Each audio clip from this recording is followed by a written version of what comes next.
Hello everyone, Welsh Witch here. It's been so long. I think the last video I did was possibly my little outing to Tredegar House, which was in March, April, maybe. It was a long time ago, I know that. But I'm back. No, hang on, it must have been March because my hair was still brown and now my hair is half pink, which you can't really see in this light. If you follow me on Facebook, you would have seen the profile picture. My hair is half pink. Pink? No, it's half pink and has been since March. So yeah, I've first of all I have to apologise because it's been so long, and those who have been following me for a long time will know I tend to do this every now and then. Shush. Every now and then I go through little bouts of being busy or stuff happening and crazy hectic things, and then I don't have time to do a video. General life just catching me up. Don't know why I did an Irish accent. Okay, so first of all you might notice, that camera is looking a bit grainy.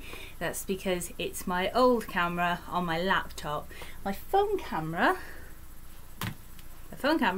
it does work, but there's too much stuff on my phone for me to be able to record a lengthy video. I'd have to like record it 2 minutes at a time and upload it to my laptop to get a decent sized video. It's great for location, not so good for the home stuff. So here I am, and today is Mabon. Well, hey, autumn is finally here. I'm going with quite autumnal colours here, though I have got my summer trousers on, lounging around the house, and I'm a walking colour clash today. I'll have to show you. There they are. That wasn't very graceful. Is that the word I'm looking for? Yeah. Well, they're my colourful trousers and this is my colourful top, which you may have seen before. But I bring it out in autumn because autumn is my favourite time. All these colours, these orange, browns, reds, golds, yellows. It's so beautiful outside. It's that, well, I've got my curtains closed because otherwise you will never see me. And yeah, outside it's a beautiful day. It's that really cold, clear air. It's a proper crisp autumnal day, which is perfect for Mabon. For those who don't know what Mabon is, it is when, well, the autumn equinox is when the day is in perfect harmony, complete, equal. There's not a word there. It's it's in complete equality. There's equal day and equal night, equal light and dark. And obviously that's just the tip of the iceberg of what it means, but it's a good time for harvest because obviously we've been sowing our seeds all summer and now we're reaping them in. It's, you know, the kids have gone back to school. I've got a new job and I start a week tomorrow, which I can't wait for, and it's in a brand new shop, so I'll be helping set up, so it's going to be fantastic and I can't wait. I'm really excited because it actually has a career path, so yay, I'm finally going out of the hellhole. And also we will be moving again soon, so the next time you see me I will be in different surroundings, probably with the same stuff but a different place. So if you want to know more about Mabon, because I don't want to do a video on Mabon today, I will put a link below to one of my very first videos, which I don't believe is on YouTube. I think I uploaded it straight to Facebook. It was one of my very first videos and it was a Mabon special, so I talk all about Mabon, all the things it's about and all the things you can do for Mabon. So I'll put the link below and you can go along and watch at your leisure. Right, what I'm going to talk about today is Vikings, because I am a Viking lady now. Hence the hair. Hence the hair, if you didn't hear that, because my microphone's crap. I don't know why I whispered. Anyway, so I'm making myself laugh now. Okay, so one of the reasons that I haven't been keeping up to date is since May I have been doing Viking Reenactment. A good friend of mine messaged me and said, come on, you should come to training, you'll love it, we need more shield maidens. And I was like, no, I don't know. And then he was like, come on dude, you will love it. So I went along and he was right, he was bang on the money. I absolutely love it.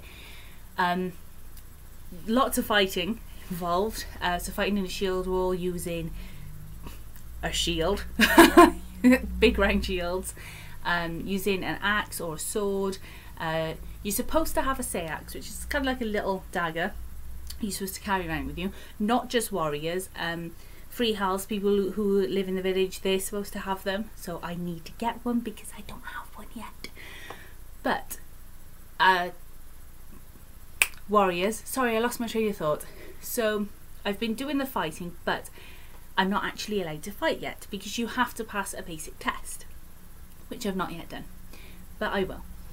I'm one of those ones who, when it comes to things like that, I want to be super uber prepared, and I will be. When the time comes, I will destroy. I say that I'm not great at the fighting. I'm okay. I can hold the shield for a little while, but there's a lot of stuff you do need. You definitely need a helmet. You need a gauntlet, which I need to get. But the one bit of kit I do have, and I'm going to show you, is my helmet, which is here.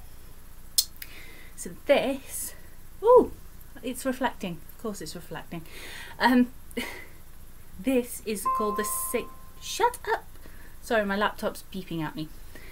This is the Saint Wenceslas helm. I got this off a website called Get Dressed for Battle. Put the link below. I got it in a sale, so I'm not sure how much it would be if you bought it now. So I was lucky. Can't actually remember how much it was, but it was a good deal. This is perfect for Hiberno-Norse, which is the era that we do. Well, just check it about. It's Hiberno-Norse, that's where I was. I got distracted again. I'm very sorry. It's the particular era we do is sort of, well, the last, I mean, I've done 2 events and we've been in the 900s. So we did the Big Cheese at Caerphilly Castle the end of July, and we were in the year 930 then. This weekend just gone, we went to Caldecott Castle. It was amazing. Massive medieval festival. There was Tudors and other eras, and then there was a big Viking village, which was great. And we were in the year 910, and there was a big battle where we kidnapped a bishop. I say we, I was just stood there watching. Though on the second day I did do water carrying, keep our warriors nice and refreshed. Yeah, but it's brilliant. And in the day, obviously, a lot of people come around and they ask you stuff, and they always want to know if the fire is real. Is that a real fire? Put your hand in it, find out. And I tend to hang out in a tent with Steve and Nick, who are lovely. I absolutely love them. Viking names are Tofi and Nana, and they do the cooking. So this massive fire pit, and they very kindly let me bug them and let me get my hands in, and I help out. On Saturday I didn't do an awful lot because I ended up getting roped into doing everyone's hair. Which was fun, but it was very unexpected, all because I was sorting my friend's Gemma's dreadlocks out and ended up doing everybody's hair. So I did mostly chopping, and I was doing thyme and leeks and sage. My hands smelled amazing afterwards, and they went in with a load of different meat to make sausages, but they had a name. There's a name they refer to in the sagas, and I can't remember what it is. I'll have to find out, and I'll pop it in somewhere. But then on Sunday we made, well, I say we, Steve and Nick made it. I came along, rolled it out and cooked it. So total hats off to Steve and Nick. They made, it's called Birka bread. Birka is an island off Sweden or Switzerland, and it was an actual find. It's bread that was not the bread we cooked. We didn't cook like 1,000-year-old bread. It was found in a grave, and it's made with flour and peas. It tastes so good. It is amazing. It's really nice, really easy to make, really easy to cook. Even when you've got, you know, obviously things take a bit longer when you've got an open fire and you're doing it that way, but it tastes brilliant, and with cheese, to die for. We also made, well, Steve was cooking a massive belly pork, which was nice. Took hours to do, but so worth it. Absolutely perfect. And we also made these sweet treats, which are like biscuits that have oats. I don't think it does have oats. Flour, honey, hazelnut. I know it definitely has hazelnut. I've got to remember the name of the ingredients for that. There was a dish, Steve would find this funny. There was a dish that he wanted to make at Caerphilly Castle, and I just sort of ended up making it, called Fermenti. And Caerphilly is a very busy event, so you've just got a constant line of people coming past you, and every person goes, right, what's in that? What are you making? And that recipe will go to the grave with me. It is engraved in my head. I will never forget what goes in Fermenti. And do you know what? I'm not going to tell you. You can Google it and find out, and you can come and see me at an event and wind me up about it, and then I'll tell you. Gotta keep some Viking secrets, right? But it tasted amazing. What else? Did we make anything else? I don't think we did. But all the stuff we did make was amazing. Also, Saturday evening, me and 6 others passed our basic villager test, which means I'm now a free hal. Yay! It's a really cool little test. To be honest, I was terrified. There was a couple of things I hadn't done before, and I was really, really worried. I thought, I'm not going to pass this, because 4 of them went together. Then there was me and my friends Kim and Claire. Us 3 did ours together, and we all passed. Everyone passed, which is great. Lots of people passed their basic combat test as well, so congratulations, guys. And congratulations to my fellow free hals for passing basic villager. You had to make a fire. You can either do it with a spark or steal an ember. I cannot do it with a spark. I just end up bashing a rock to shit. I'd be great at masonry, not so much making a spark.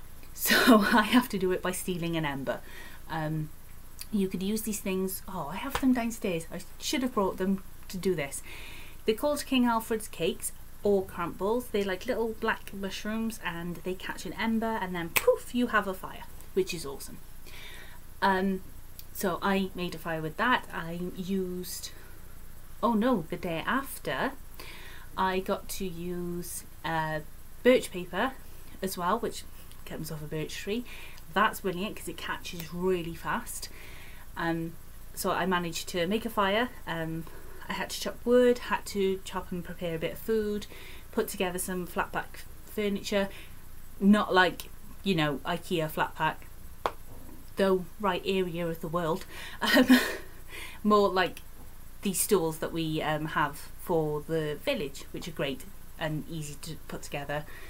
And I had to chop wood. That was the thing I hadn't done before, and I was a bit scared, but I did it. I got a little bit of kindling and a little bit of wood together, and it was great. And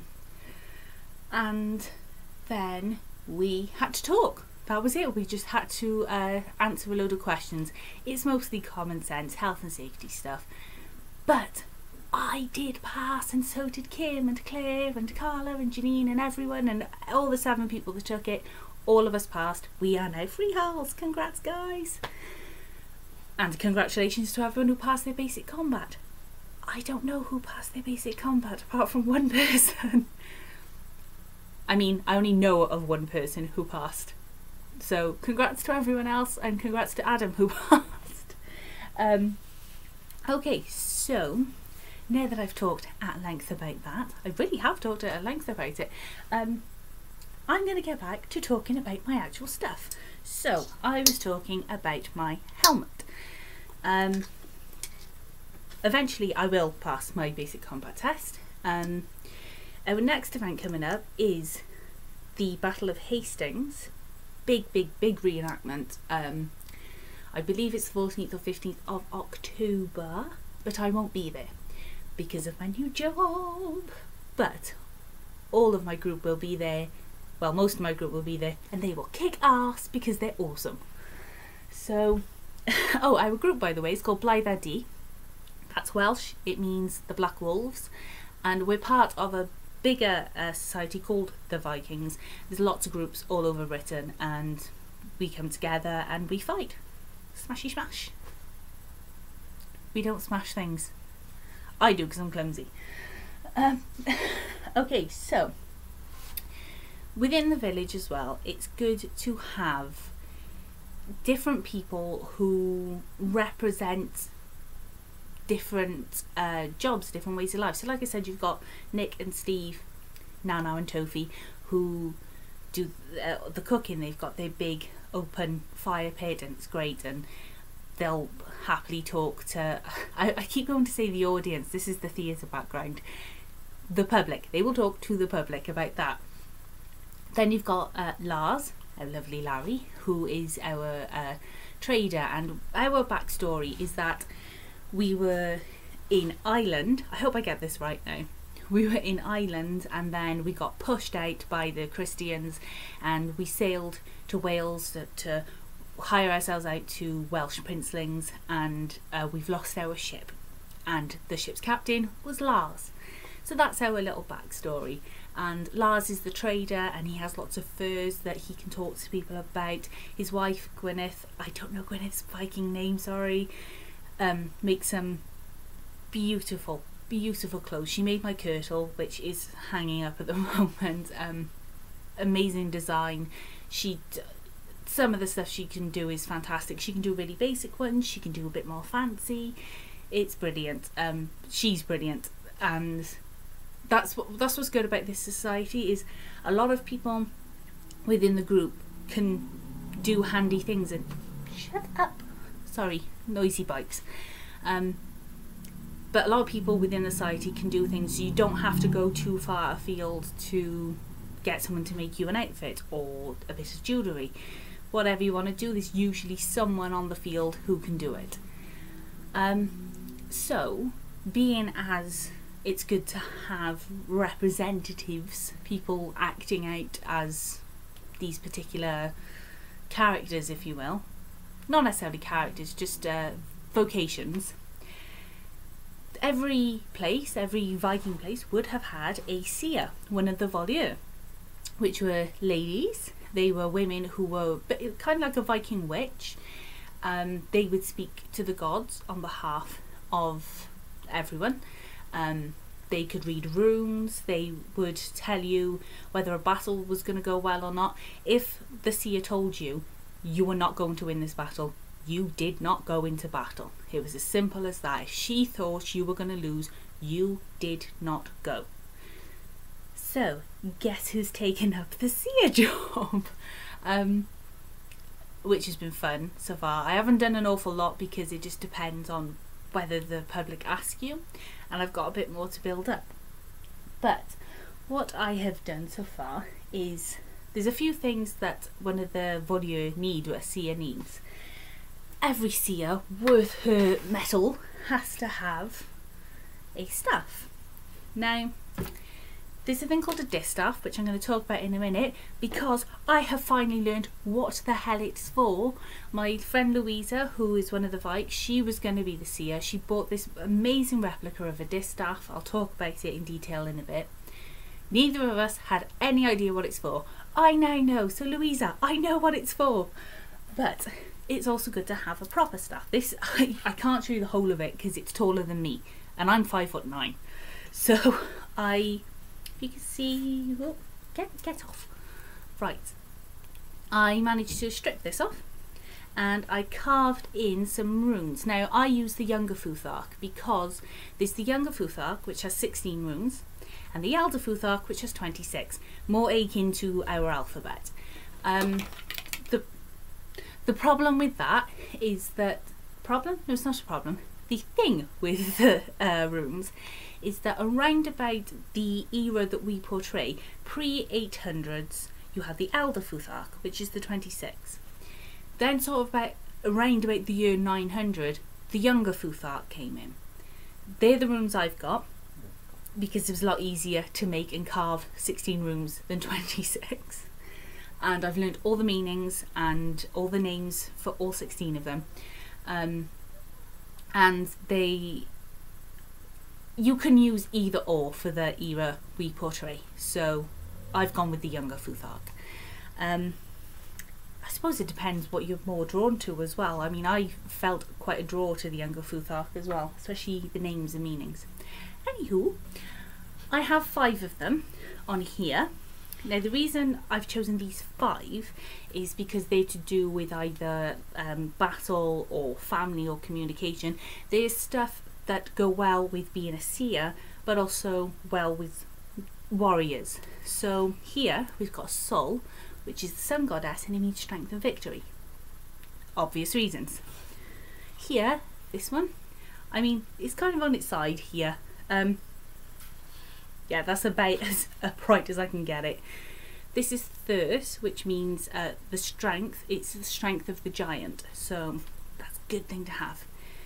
This one here, this is Maida.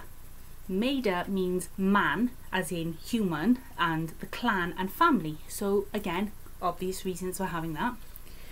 This one, it looks like the letter B. This is Bjarkan. This is a woman's rune. It's usually heavily associated with fertility. I've been warned in the past, because I used to have a necklace with Bjarkan on it. I think in the Elder Futhark it's called Beolka. I was told not to wear it unless I wanted to get pregnant.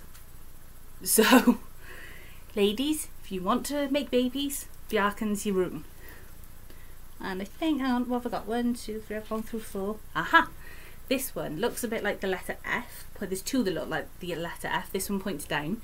This one is called Os. It means communication through word and song. And a seer's job was also not to hit herself in the head, but to tell stories. So she would know lots from the Havamal and the sagas, and would tell people stories and tell them about the gods and things. So yeah, I need to learn lots of stories too. This here, just a bit leather binding as a handle. Then up here, I've got what I've used now. You will see on lady villagers,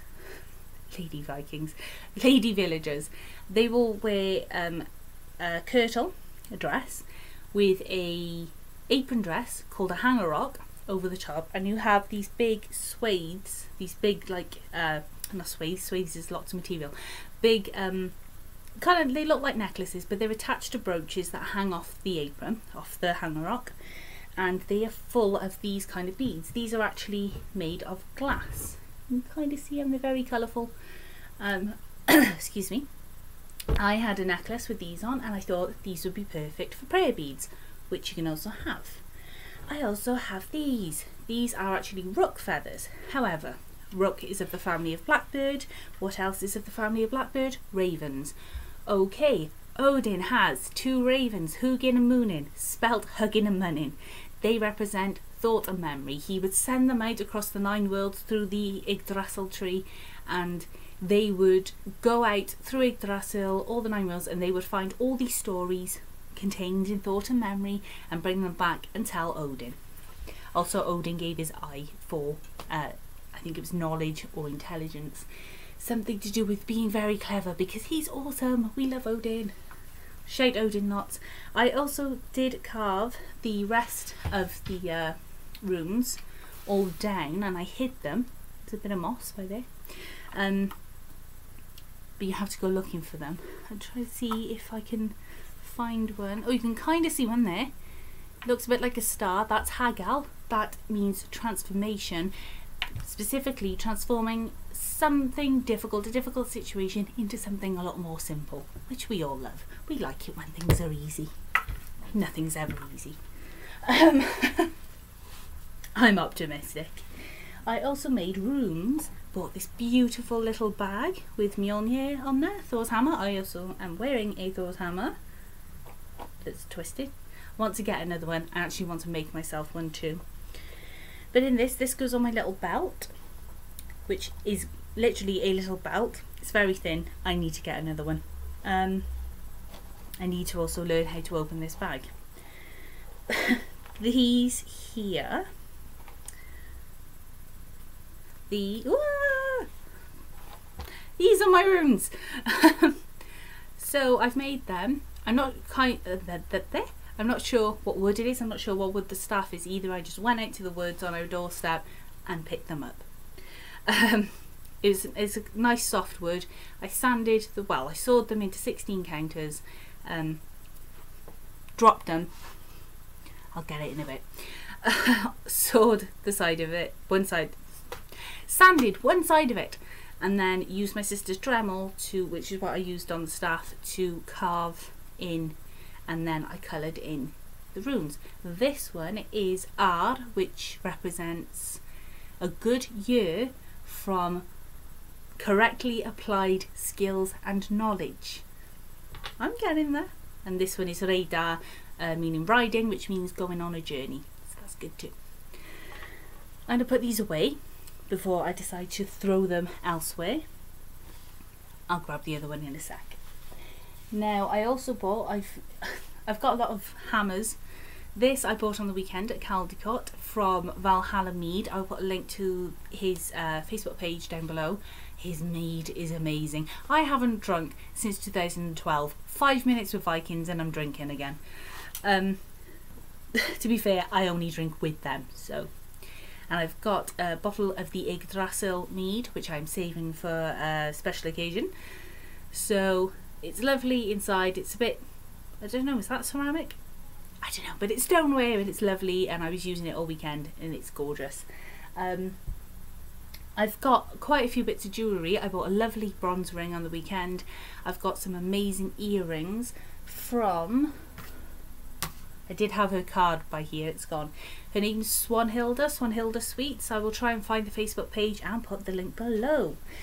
But also, my good friend Adam made me this piece of jewellery which is beautiful. I love it. Can you see it? Yes, you can see it. It's got the circle designs and these triangular symbols on it, and it's beautiful and I love it. And I was watching him make them on the weekend and it was brilliant. He does it so fast, it's very impressive.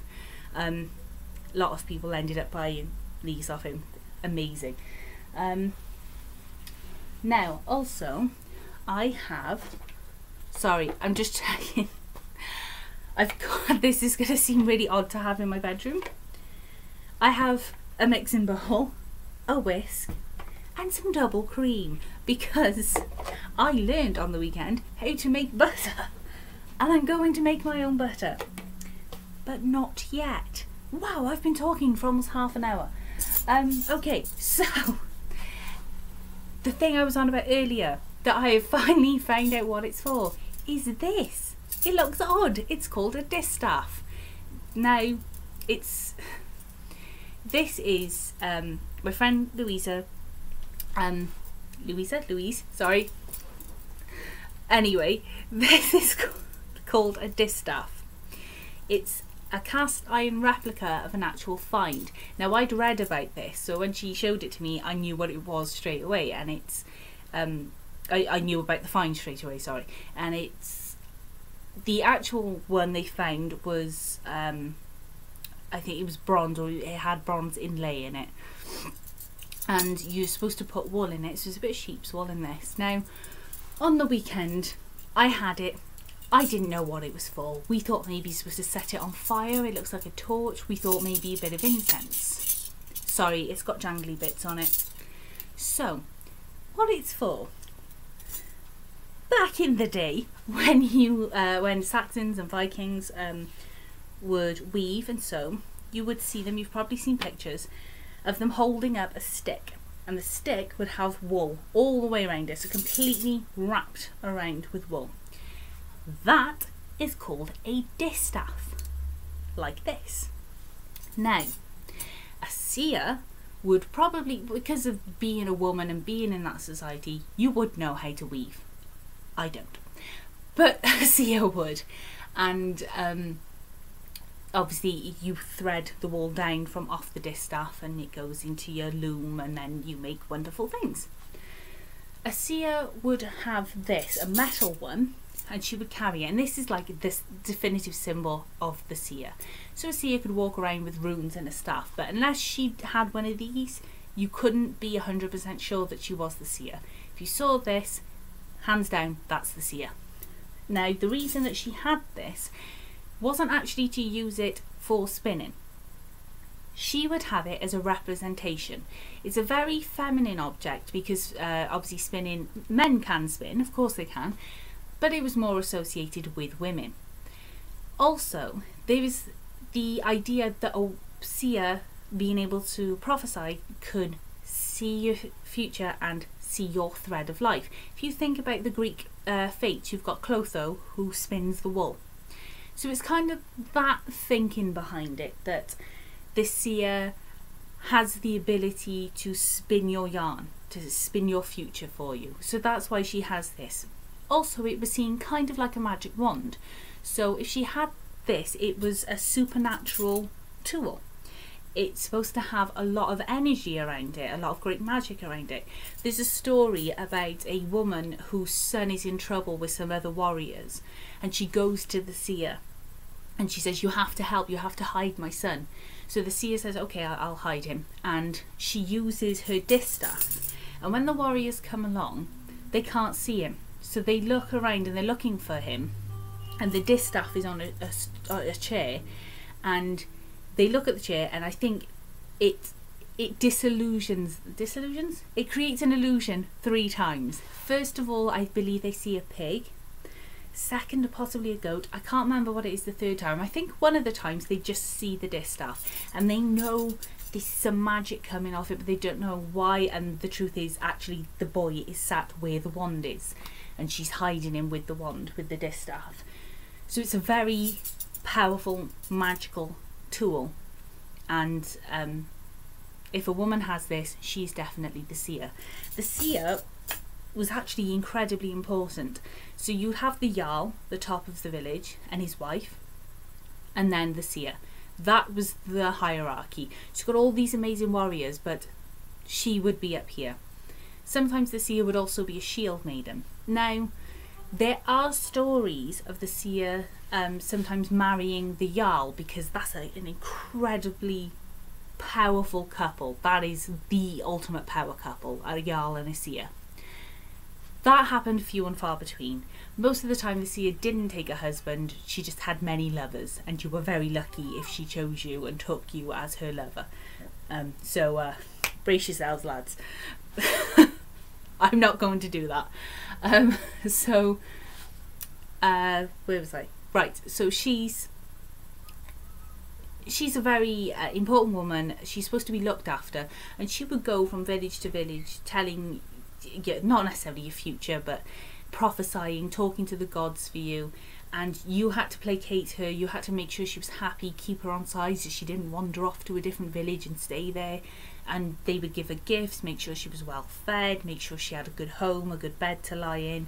So she was a very well looked after woman within the community. Like I said, if she told you this battle's not going to go well, you didn't go. If you did, more fool you. If the seer tended to start getting things wrong, she kind of just disappeared. There's no specific references out there to say that she died. She just disappeared. So maybe she just kind of, handed in her seer badge and said, "Okay, I'll just be a villager," or probably went off somewhere, joined a new village, just pretended that she had never been a seer, or she got thrown in the sea and her fate left up to the gods. We don't know. That's one of the things we don't know. But it's fun. It's fun to find out. I'm trying to think if there was something else I was going to tell you about the seer. So she was looked after. That's her distaff.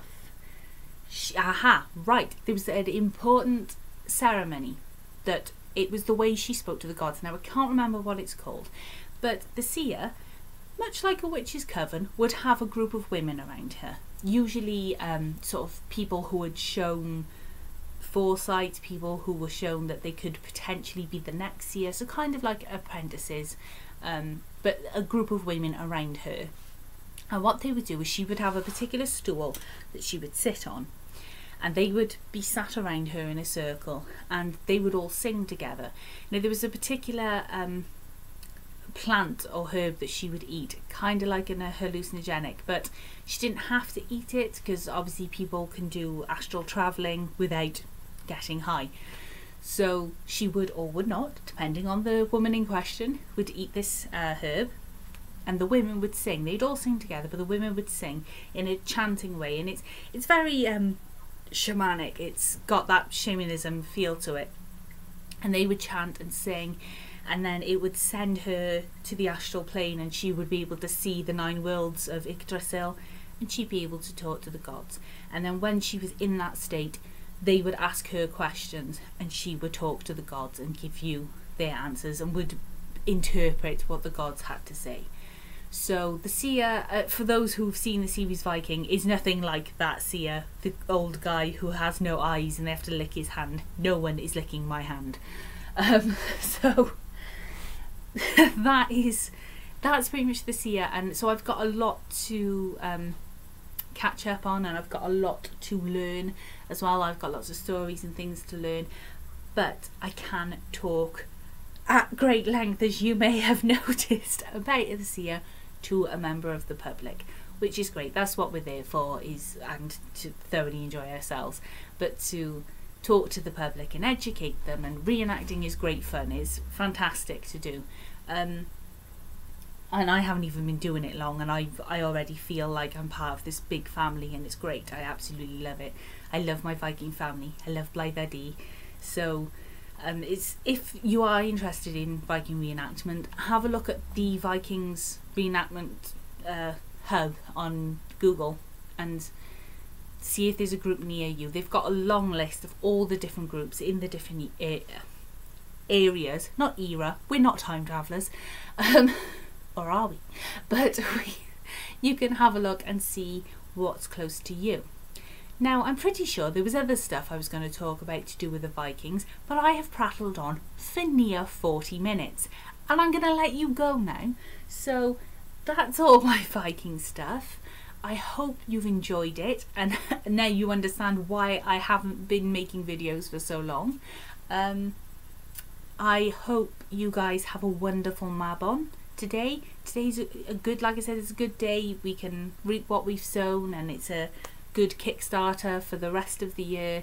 So I hope you all have a lovely day. Enjoy autumn. It's my favourite season. I absolutely love it, and I love all of you. Thank you so much for sticking with me in my craziness and my idleness when I'm not making videos and not posting. So thank you very, very much for sticking with me and listening to me prattle away for now nearly 40 minutes. So if you want to keep up to date with my videos when I make them and my posts, please like and subscribe. Please go to Facebook. I will put the link below and you can like on that and catch up with my posts. I hope you all have a lovely day, and and if you're in another part of the world, then it's the spring equinox, which means it's Ostara. So if you're in a different neck of the woods, happy Ostara and happy Mabon. Have a lovely day. Have a lovely rest of the year. Thank you, thank you, thank you so much. I love you all. Positive energy and blessings. Bye.